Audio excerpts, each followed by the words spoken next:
तरफा घिर गए, माफी की मांग होने लगी। अनिरुद्धाचार्य ने संत समाज को नाराज कर दिया है। अनिरुद्धाचार्य के बयान पर गुस्से में संत समाज लाल हो गया है। अनिरुद्धाचार्य महाराज ने अब इसी के चलते माफी भी मांग ली है। संतों की नाराजगी के बाद ये माफी मांगी गई है। पूरा मसला आखिर है क्या, ये आप जानिए। अपने बयानों को लेकर हमेशा से चर्चा में रहने वाले विश्व प्रसिद्ध कथावाचक अनिरुद्धाचार्य महाराज एक बार फिर से सुर्खियों में हैं। भगवान शिव को लेकर एक ऐसी टिप्पणी कर दी जिसके बाद सारा संत समाज उनके खिलाफ खड़ा हो गया। आरोप है कि अनिरुद्धाचार्य महाराज ने भगवान शिव और कृष्ण को लेकर विवादित बयान दिया। उनके इस बयान के बाद संत समाज ने उनके खिलाफ मोर्चा खोल दिया। आरोप है कि श्री कृष्ण की नगरी मथुरा के वृंदावन में कथावाचक अनिरुद्धाचार्य महाराज ने भगवान शिव पर टिप्पणी की, जिसके बाद संत समाज में भारी आक्रोश देखा गया। जब संत समाज को यह पता लगी बात, अनिरुद्धाचार्य महाराज ने भगवान शिव को कृष्ण का साला बताया है, तो उसके बाद संत समाज में भारी नाराजगी देखने को मिली। उन्होंने जिला अधिकारी को लिखित में शिकायत पत्र तक दे दिया। वहीं जब संतों ने प्रदर्शन किया तो अनिरुद्धाचार्य महाराज के पास भी बात पहुंची। इसके बाद उन्होंने एक वीडियो जारी किया। अनिरुद्धाचार्य महाराज ने वीडियो जारी कर कहा कि इस तरह की कोई भी टिप्पणी उन्होंने नहीं की है, लेकिन अगर किसी भी व्यक्ति विशेष का संत समाज या अन्य भक्त का दिल उनकी बातों से रुका है तो वो उसके लिए माफी मांगते हैं। उन्होंने कहा कि संत समाज के लोग बहुत ही बड़े संत हैं, वो अपना बालक समझकर उन्हें माफ कर दें। संतों की नाराजगी के बाद माफीनामा भी सामने आ गया। अब ऐसे में सवाल ये पूछा जा रहा है कि आखिर ये गैर जरूरी बयान या गैर जरूरी बातें बोलना कहां तक जायज है। कथावाचक अनिरुद्धाचार्य ने क्या कहा था जिसके बाद ये बवाल बढ़ा, एक बार सुनिए। संतों की वाणी मैंने सुनी और एक पूज्य संत जी ने कहा कि आपने शिव जी के ऊपर कुछ कहा। ऐसी कोई भी बात मेरे संज्ञान में अभी तक आई नहीं विशेष रूप से। और यदि मेरी वाणी से किसी का दिल दुखा है, मेरे संतों का दिल दुखा है, संतों का दिल दुखना मतलब भगवान का दिल दुखना, संत भगवान का ही पर्याय है, तो मैं सभी संतों से ये दास अनिरुद्ध आप सभी संतों के श्री चरणों में अपना मस्तक रखकर करोड़ों करोड़ बार क्षमा प्रार्थना करता हूँ। यदि इस दास से ये अनिरुद्धाचार्य बार बार गलती करता है, और हम आपके बच्चे हैं, हम गलती नहीं करेंगे तो कौन गलती करेगा। गलती तो बच्चे ही कहते हैं, गलती तो बच्चे ही करते हैं। और मेरी तोतली वाणी से यदि कोई आप में से किसी भक्तजन का, संत जनों का दिल दुखा हो तो करोड़ों करोड़ों बार क्षमा प्रार्थी, दंडवत प्रणाम संतों के चरणों में। इस दास को क्षमा कीजिएगा। देवों के देव महादेव भोले शंकर को श्री कृष्ण का साला बताकर विवाद खड़ा कर दिया था। हालांकि वो कह रहे हैं ऐसा उन्होंने कुछ बयान दिया नहीं, कोई टिप्पणी की नहीं, लेकिन अगर संत समाज नाराज हुए हैं, उनके दिल को आहत पहुंची है या किसी भक्त का दिल दुखा है तो मैं माफी मांगता हूं, मुझे अपना बच्चा समझकर माफ कर दिया जाए। इस पर बात हम करेंगे। यतिमा चेतनानंद जी मेरे साथ में जुड़ गई हैं। चेतनानंद सरस्वती जी, स्वागत आपका। हिंदू धर्म गुरु के तौर पर आप जुड़ी हैं। डॉक्टर मोहित शुक्ला भी मेरे साथ में है, हिंदू धर्म गुरु के तौर पर आप मेरे साथ जुड़े हैं। आप दोनों का ही स्वागत इंडिया न्यूज पर। यतिमा चेतनानंद सरस्वती जी, इससे पहले भी आपसे मेरी बात होती रही है और अब इससे पहले कथावाचक प्रदीप मिश्रा के जरिए ऐसी टिप्पणी की गई थी कि फिर यहां से लेकर वहां तक बयान के बाद बवाल खूब हुआ, अंततः माफी मांगनी पड़ी। अब बारी अनिरुद्धाचार्य की आ गई है, उन्हें भी माफी मांगनी पड़ी है। मेरा सवाल ये है कि ये जो संत समाज के लोग होते हैं, धर्मगुरु होते हैं, कथावाचक होते हैं, वो हम लोगों से तो बहुत ज्यादा ज्ञानी होते हैं शास्त्रों के मुकाबले में, फिर ये गैर जरूरी बयान, ये गैर जरूरी टिप्पणी क्यों की जाती है? देखिए, अतिरेक में कथा व्यास, मेरा सभी कथा व्यास जो कथा करते हैं उनसे ये निवेदन है कि आप मर्यादित रहिए, क्योंकि व्यासपीठ की अपनी एक मर्यादा होती है। आप अतिरेक में जब कोई बात कहते हैं तो उसका उस अर्थ का अनर्थ हो जाता है, और लाखों करोड़ों सनातनी जो योगेश्वर श्री कृष्ण पर आस्था रखते हैं, जो महादेव पर आस्था रखते हैं, उनके मन को आघात पहुंचता है इस तरीके की टिप्पणियों को सुनकर। फिर इससे संतों में विवाद उत्पन्न होता है।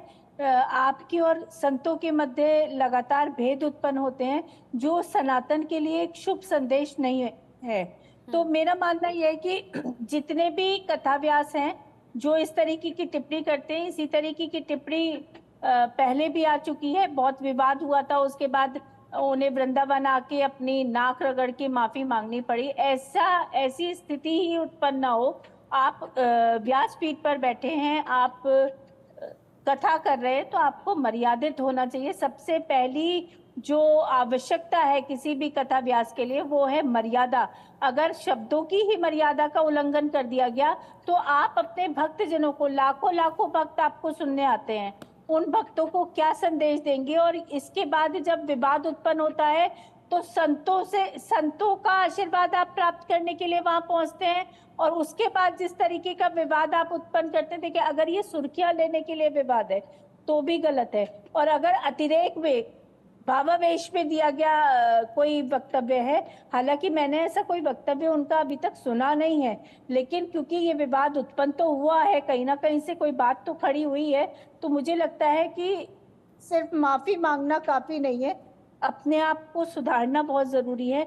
अतिरेक में, आवेश में कहे गए शब्द लाखों करोड़ों लोगों को आहत करते हैं, जिनकी आस्था है, जो विश्वास करते हैं योगेश्वर श्री कृष्ण में। और ब्रजभूमि तो योगेश्वर श्री कृष्ण और राधा रानी के अलावा किसी को भी आराध्य अपना मानती नहीं है।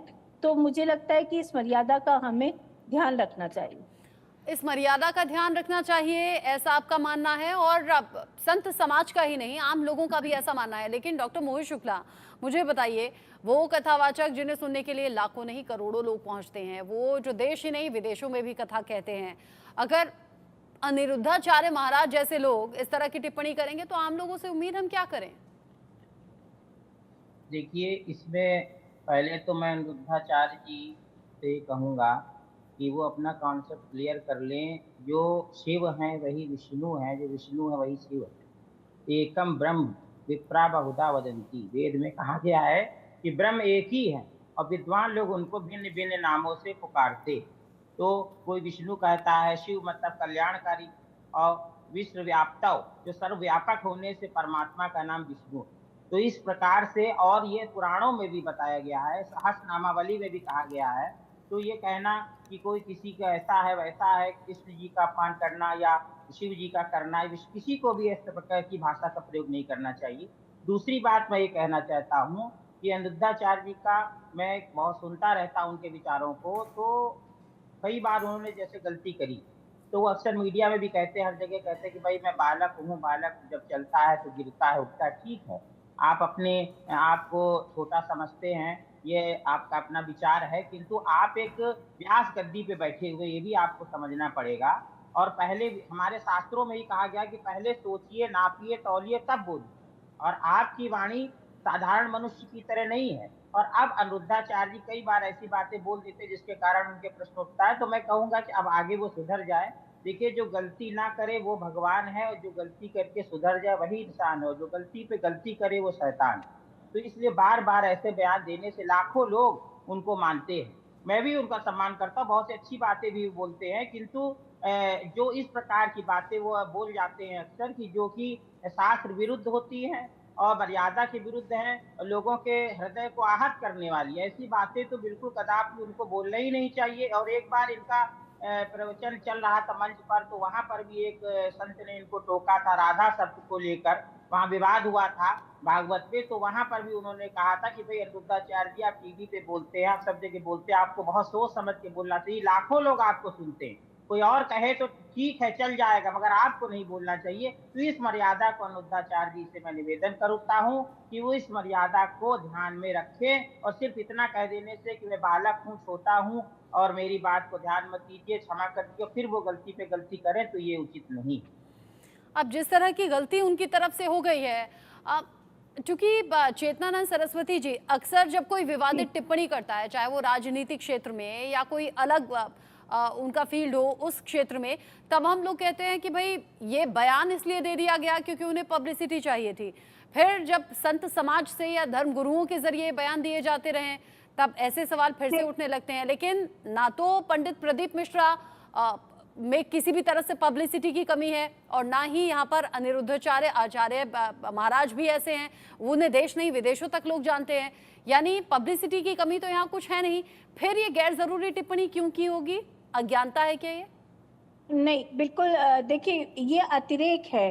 जब आप अतिरेक पर उतर आते हैं, जब आप अपनी बात को अतिशयोक्ति में कहना चाहते हैं, तब और हास परिहास एक कथा व्यासों को अपनी, मैं बार बार इसी बात को इसलिए कह रही हूँ कि मर्यादा का उल्लंघन किया गया है। आप व्यासपीठ पर बैठे हुए हैं, व्यासपीठ की अपनी एक मर्यादा है, कथावाचक की अपनी एक मर्यादा है, उसको अपने शब्दों को बहुत सोच समझ कर निकालना चाहिए। आप अतिरेक में, भावावेश में, हास परिहास में, जैसे प्रदीप मिश्रा जी ने, जब प्रदीप मिश्रा जी का विषय आया था तो उन्होंने कहा था राधा रानी कहाँ की थी, ऐसा लगता है वो उपहास कर रहे हैं। तो ये इसी तरीके का ये वक्तव्य अनिरुद्धाचार्य जी का आज आया है कि शिव जी के मतलब जो कृष्ण जी और शिव जी के बीच में जीजा साले का संबंध, ये हास परिहास ईश्वर को लेके, ईष्ट को लेके, और महादेव जो कालों के काल हैं, जो सब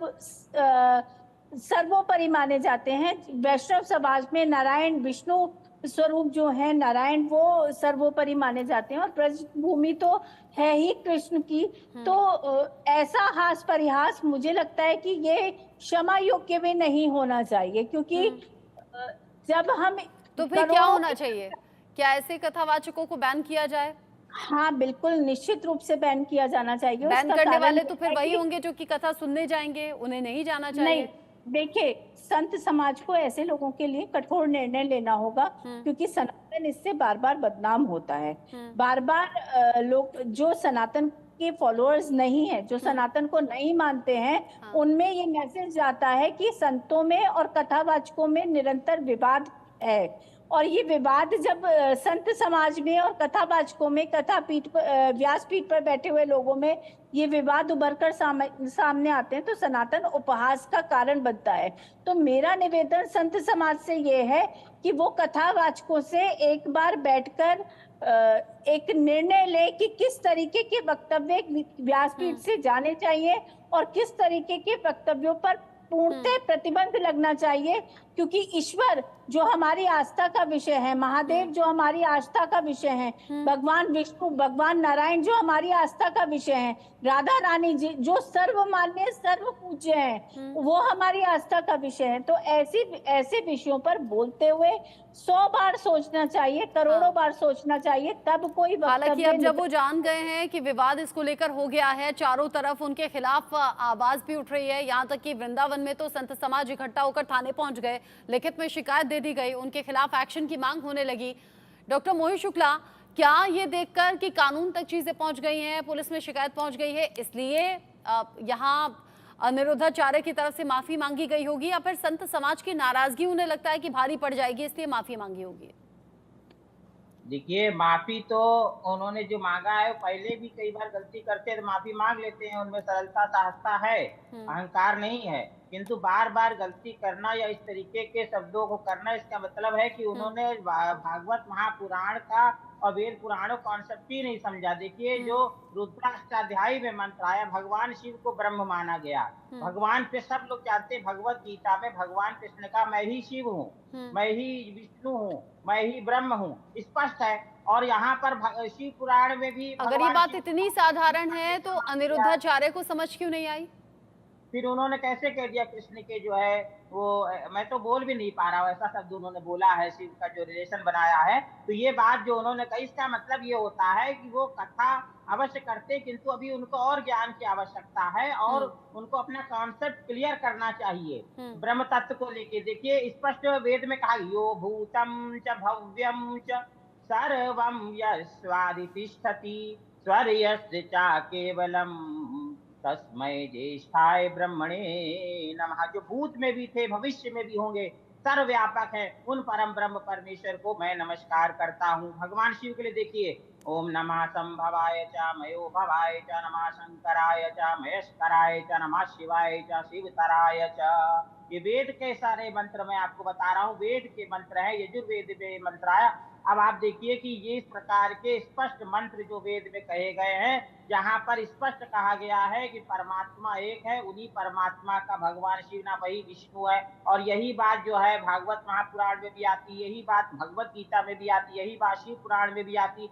तो वेद से ही जो है हमारे उपनिषद, उपनिषद से पुराण, ब्राह्मण, आरण्यक, सब वैदिक साहित्य, वेद से ही सब कुछ उत्पन्न हुआ सनातन धर्म में, उसमें कहीं कोई डाउट नहीं है। और कभी आपने देखा हो इससे पहले किसी ने ये बात नहीं कही, इस अनुद्धाचार्य ने कह दी। जैसा अभी चेतनानंद माता जी ने कहा कि भाई ये हास परिहास करने के चक्कर में या कुछ ऐसा बात बोल दे कि हम मीडिया में हाईलाइट हो जाएं और हमारे ऊपर चर्चा हो, डिबेट हो। कुछ लोग आजकल ये भी कर रहे हैं कि ऐसी बात कंट्राडिक्टी वाली बोल दें कि जिससे उस पर चर्चा हो और हम हाईलाइट हो जाएं। ऐसा कुछ मुझे मेंटेलिटी लग रही, क्योंकि इससे पहले मुझे नहीं सुनने में आया जो बात आज इन्होंने कही है अजीबोगरीब, वो पहले कभी किसी ने कही हो। और इस प्रकार की बातों को कहने से मुझे नहीं लगता इनको कोई लाभ होगा, बल्कि और इससे समाज में जो है गलत धारणा जा रही है। और अब ये लोगों को जा रहा है कि विष्णु अलग है, शिव अलग है, कृष्ण अलग, और ये सब तो एक ही आदि गुरु शंकराचार्य ने भी यही बताया। आदि गुरु शंकराचार्य ने भी यही कहा कि ये तो एकम ब्रह्म बात कही गई है, मगर बिल्कुल गलत है अगर ये रास्ता आजमाया। और अगर उन्होंने भूल बस ये बात कही है, गलती बस ये बात कही है, तो भी बिल्कुल गलत है, क्योंकि गलती पे गलती करते जा रहे हैं, ये बात भी बिल्कुल गलत है। कभी वो युवाओं के विरुद्ध कुछ ऐसी टिप्पणी कर देते हैं, हाँ। कभी महिलाओं के लिए कह देते, कभी किसी कोई नाराज हो जाता, तो इसलिए कभी महिलाओं को एकदम ठीक कह रहे हैं। इससे पहले भी ऐसे अनेकों विवादित बयान वो दे चुके हैं और वो गैर जरूरी बयान है जिसमें एक ऐसा कथावाचक बोले भी तो सूट नहीं करता, लेकिन फिर भी वो ऐसी बातें बोलते हैं। शायद विवादों में रहना उनकी आदत बन चुका है या फिर उन्हें लगता है कि शायद ख्याति उन्हें प्राप्त होती है। चेतनानंद सरस्वती जी एक कथावाचक के तौर पर अनिरुद्धाचार्य जाने जाते हैं। कथावाचक का काम कथा कहना होता है या उस कथा में दो चार चीजें अपनी तरफ से ऐड ऑन करना होता है, थोड़ा मिर्च मसाला लगाना होता है? नहीं, देखिए, कथा को रोचक बनाना एक अलग बात है। श्रोताओं के मन को वो कथा छुए, वो उस भाव को, श्रोताओं के मन को, भक्तों के मन तक वो भाव पहुंचे कथा का, ये एक अलग बात है। लेकिन हास परिहास करना ये एक फैशन सा बनता जा रहा है, इससे हमें बचना चाहिए। ये किसी भी तरीके से स्वीकार्य नहीं है। जिस तरीके का उपहास आज बनाया जा रहा है, जिस तरीके का उपहास महादेव को लेकर, योगेश्वर श्री कृष्ण को लेकर, राधा रानी को लेकर जिस तरीके का उपहास प्रस्तुत किया जा रहा है, ये बिल्कुल भी कथा का हिस्सा हो नहीं सकता और होना भी नहीं चाहिए। ये तो देखिए, अभी एक बयान उनका आया था बिस्किट को लेके कि विष कूट कूट के भरा है। आप क्या प्रस्तुत कर रहे हैं? आप उससे आप हमारी श्रोता क्या महसूस करता है, वहां बैठे हुए उनके भक्त क्या महसूस करते हैं, वो एक अलग बात है। संत समाज क्या पीड़ा महसूस कर रहा है, वो भी बिल्कुल एक अलग बात है। लेकिन आप जिस व्यक्तित्व में आप हैं, जिस मर्यादा में आप हैं, उसकी मर्यादा को आप उसको खत्म कर रहे हैं। उस मर्यादा को, वो मर्यादा टूट जाती है। बिस्किट को लेके उन्होंने कहा विष कूट कूट के भरा हो, जिसमें आज ऐसे तो अनेकों बयान आपको दिख जाएंगे और जब जब विवादों में आते हैं तब तक पुरानी चीजें और निकलकर सामने आ जाती हैं और पुराने बयान निकलकर सामने आ जाते हैं और ये बिल्कुल गैर जरूरी बयान है। अगर आप एक पद पर हैं, अगर लाखों करोड़ों लोग आपको सम्मान की दृष्टि से देखते हैं, आपको सुनने के लिए आपके पास पहुंचते हैं, तो ये गैर जरूरी बयान देने कहाँ तक सही है? गैर जरूरी बयान देना ही नहीं चाहिए। सही तो किसी भी दृष्टिकोण से नहीं है, अमर्यादित है, अपनी सीमा का उल्लंघन है। ये सिर्फ हास परिहास के लिए कथा नहीं कही जाती। कथा का बहुत महत्व बताया गया है। सत्संग इसलिए किया जाता है ताकि आपके जो अनुयायी हैं, आपके जो भक्त हैं, वो आपके आचरण से, आपके वक्तव्य से, आपकी वाणी से प्रेरित होकर उस आचरण को अपने जीवन में धारण कर अपने जीवन को सात्विक और आध्यात्मिक बना सके। कथा इसलिए नहीं कही जाती कि वहाँ मनोरंजन हो, आप हास परिहास करें। ये कथा का महत्व नहीं है। कथा का महत्व इससे बिल्कुल अलग है। कथा का महत्व है कि जैसा ईश्वर का आचरण आप संत समाज के या कथावाचकों के मुख से उस वाणी को सुन के उसको अपने जीवन में जो धारण करने, धर्म मतलब धर्म जो धारण किया जा सके उसको धारण कर सके, इसका अर्थ कथा है। 7 दिन तक की कथा होती है और 7 दिन में आपका आचरण इतना शुद्ध, इतना पवित्र और आपकी वाणी में इतना ओज होना चाहिए कि आपकी वाणी से प्रेरित होकर वहां बैठा जो सत्संगी है वो बहुत कुछ सीख कर जा सके और वैसा आचरण अपने परिवार में, अपने स्वयं के अंदर उतार सके, इसका अर्थ कथा है। मुझे अनिरुद्धाचार्य के एक के बाद एक बयान से याद आ रहा है डॉक्टर मोहित शुक्ला, वो कहावत है ना, बदनाम हुए तो क्या नाम ना होगा, यही सोचते हैं क्या अनिरुद्धाचार्य? देखिए, ऐसा है कि चाणक्य ने ये लिखा है कि अगर आपको राजनीति में आगे बढ़ना तो चर्चा में बने रहिए।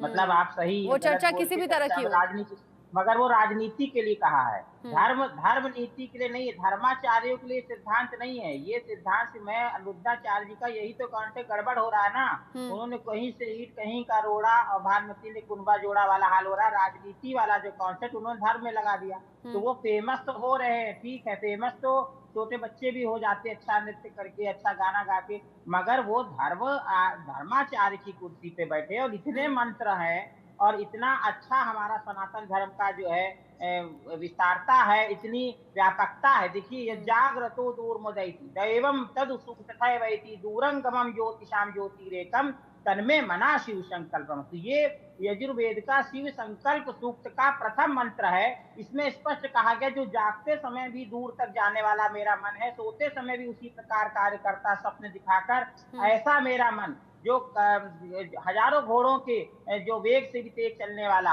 ऐसा जो मैं आज हॉर्स पावर में चीजें हम नापते हैं, तो उस हॉर्स पावर से तेज हजारों घोड़ वेग से चले, ऐसा मेरा मन शिव की कृपा से जो है अनुकूल हो जाने वाला हो, कल्याणकारी होने वाला हो, वश में होने वाला मेरा मन हो जाए। तो ऐसे शिव जो इतने शक्तिशाली हैं, जो शिव आज ब्रह्म बताए गए हैं, जो जिन शिव की उपासना भगवान राम ने करी, जो भगवान कृष्ण का ही पूर्व का अवतार है त्रेता युग का, और भगवान राम ने देखिए उपासना करी जिन शिव की, रामेश्वरम तीर्थ बना, 12 ज्योतिर्लिंग में से एक है।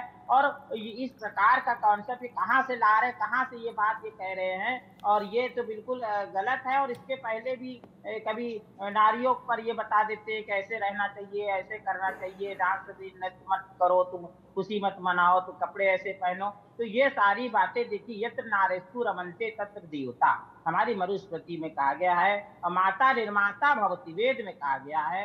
तो ये सारी बातें नारियों का सम्मान बढ़ाने वाली हैं, उनका यश कीर्ति बढ़ाने वाली। आज भी नारियों के साथ शोषण हो रहा है। ऐसी स्थिति में जब समाज में इतना नारियों के साथ शोषण हो रहा है, बलात्कार हो रहा है, तो उनको और आगे बढ़ाना चाहिए, उनके फेवर में चीजें रखनी चाहिए, ना कि उनको और दबाना चाहिए। कि जो पहले के समय में, बीच के समय में, मुगल पीरियड में, अंग्रेजों के काल में हुआ, तो वो जो समय था, जो वैदिक काल में नारियों का सम्मान था, उस वैदिक काल की मर्यादा को पुनर्स्थापना करने की आवश्यकता है। समाज में ऐसा ज्ञान जो है व्यास गद्दी से दिया जाना चाहिए, वो ज्ञान ना दे। ज्ञान बांटने के लिए पहले खुद में ज्ञान होना जरूरी है, कथा कहने के लिए पहले खुद से कथा को समझना जानना जरूरी है, सनातन धर्म से जुड़ने के लिए सनातन धर्म को समझना जरूरी है। और अफसोस ऐसे लोगों पर भी होती है जो ऐसे कथावाचकों को सुनने के लिए जाते हैं, वहां विवादित बयानों को सुनते भी हैं और सुनने के बाद फिर फॉलो भी करते हैं और फिर दोबारा से कथा सुनने के लिए पहुंच जाते हैं। ऐसे लोगों को भी 10 बार सोचने की जरूरत है कथा सुनने से पहले कि आप किसे सुनने जा रहे हैं, आप किसे फॉलो कर रहे हैं, क्या उनकी बातों में वो गंभीरता है, वो डिग्निटी है जो आपके जहन में है। ये जानना और समझना जो कथा सुनने जाते हैं उन्हें भी जरूरी है। बहुत शुक्रिया मेरे साथ में यति मां चेतनानंद सरस्वती जी जुड़ने के लिए, साथ ही साथ डॉक्टर मोहित शुक्ला आपका भी शुक्रिया इस डिस्कशन में साथ में रहने के लिए। एक छोटा सा ब्रेक यहां पर ले रहे हैं, लौटेंगे।